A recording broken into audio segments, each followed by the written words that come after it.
Gjatë periudhës shkurt shtator 2025, Kryqi i Kuq realizoi aktivitete humanitare me theks të veçantë te performanca skenike dhe dramatizimi i mesazheve humanitare.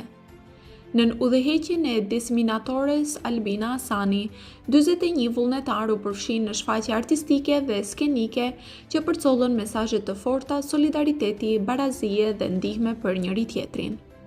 Veçanërisht u dallua shfaqja skenike e 8 marsit në Pallatin e Kulturës Koço Racin, ku përmes dramës, interpretimit dhe punës ekipore, vullnetarët sollën në skenë temat e humanizmit dhe respektit ndaj jetës. Këto performanca shërbyen si mjet i fuqishëm i ndërgjegjësimit dhe ndërlidhjen me publikun. Përmes artit skenik, Kryqi i Kuq dëshmoi se humanizmi mund të komunikohet edhe përmes dramës, duke lënë gjurmë të forta emocionale dhe duke forcuar ndjenjën e përgjegjësisë kolektive në komunitet.